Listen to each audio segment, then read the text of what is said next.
नमस्कार दोस्तों, राधे राधे, जय श्री कृष्णा। मित्रों, आज हम बात करेंगे इस वीडियो में कि खाने में बाल निकलना कितना अशुभ होता है। ज्योतिष के अनुसार जाने क्यों निकलता है बार बार खाने में बाल। मित्रों, कई बार हम अपने आसपास कुछ ऐसी बातों को देखते हैं जिनका हमारे जीवन में कुछ न कुछ महत्व जरूर होता है। वहीं कभी कभी किसी बात का संकेत आने वाले समय में होने वाली किसी अनहोनी को दर्शाता है। तो कभी कोई घटना जातक के जीवन में शुभ संकेत लेकर आती है। आपको बता दें, ऐसे बहुत सी घटनाएं हैं जिनका जिक्र हमारे शास्त्रों में भी किया गया है। साथ ही कई घटनाओं के लिए हमारे शास्त्रों में अलग अलग बातें कही गई हैं, जैसे खाने के पहले हाथ और पैर धोकर बैठना चाहिए, खाना शुरू करने से पहले भोजन मंत्र का उच्चारण करें, और अगर आपके खाने में बाल निकलता है तो आपको क्या करना चाहिए। कई बार ऐसा होता है कि हम खाना खाने बैठते हैं लेकिन पहले कौर में ही खाने में बाल निकल जाता है। वहीं कुछ लोगों को इस बात की सही जानकारी न होने के कारण वह इस संकेत को समझ नहीं पाते। आपको बता दें कि खाने में बाल निकलना ज्योतिष शास्त्र में काफ़ी महत्वपूर्ण संकेत माना जाता है। आपको बता दें कि ऐसे बहुत से संकेत होते हैं जो हमारे जीवन में होने वाली घटनाओं की जानकारी देते हैं, लेकिन उस बात का ज्ञान न होने के कारण कुछ लोग उस संकेत को समझ नहीं पाते। चलिए जानते हैं कि खाने में बाल निकलने का सही अर्थ क्या है, साथ ही इस संकेत से जातक के जीवन में क्या परिवर्तन होता है। खाने में बाल निकलने पर क्या कहता है ज्योतिष शास्त्र। वैसे कभी न कभी तो आपके खाने में बाल जरूर निकला होगा। आपको बता दें, यह एक आम बात हो सकती है, क्योंकि घर में कभी बालों को धोते समय या कंघी करते समय बाल उड़कर आपके खाने में जा सकता है। हालांकि एक या दो बार खाना खाते समय खाने में बाल निकलना एक आम प्रक्रिया हो सकती है, लेकिन अगर ये बार बार आपके साथ होता है तो ये किसी अशुभ घटना का संकेत हो सकता है। हालांकि जिस खाने में से बाल निकलता है उसे खाने का मन नहीं करता है, और शास्त्रों की माने तो ऐसा खाना बिल्कुल भी खाना नहीं चाहिए। यह आपकी हेल्थ के लिए ठीक नहीं होता है। अगर आप किसी ऐसे खाने को खाते हैं जिसमें बाल निकला हो तो वह खाना आपके स्वास्थ्य को बुरी तरह प्रभावित करता है। आपको इस तरह के भोजन को खाने से बचना चाहिए। आपको बता दें कि इस तरह का भोजन आपकी सेहत को काफ़ी नुकसान पहुंचा सकता है। साथ ही खाने में बाल कई रोगों के भी जन्म देने जैसा हो सकता है। वैसे बाल आपके मुंह में ही रह जाता है, लेकिन यदि आपके शरीर के अंदर चला जाता है तो इसके कारण आपको थ्रोट इन्फेक्शन जैसी परेशानियां तक हो सकती हैं। दरअसल बालों में एक तरह का बैक्टीरिया होता है, और अगर ये बैक्टीरिया खाने में पहुंच जाता है तो शरीर को काफ़ी ज़्यादा नुकसान पहुंचा सकता है। मित्रों, आपको बता दें कि खाना खाते समय कभी कभी खाने में बाल का निकलना आम बात माना जाता है, लेकिन अगर किसी एक ही जातक के खाने में बार बार बाल निकलता है तो यह पितृदोष का संकेत भी हो सकता है।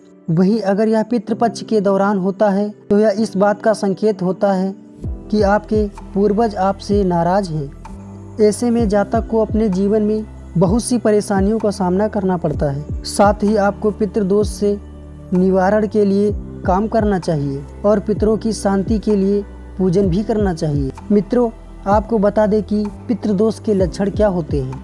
मित्रों, आपको बता दें कि पितृदोष होने पर जातक के जीवन में संतान का सुख नहीं मिल पाता है।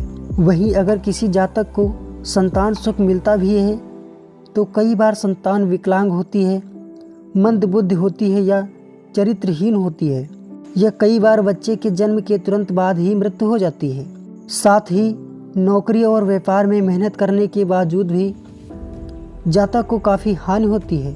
पितृदोष के कारण परिवार में अक्सर कलह बने रहना, या फिर परिवार में एकता न होना और परिवार में शांति का अभाव होना पितृदोष के लक्षण हैं। साथ ही परिवार में किसी न किसी व्यक्ति का सदैव अस्वस्थ बने रहना और इलाज करवाने के बाद भी जातक को ठीक न हो पाना।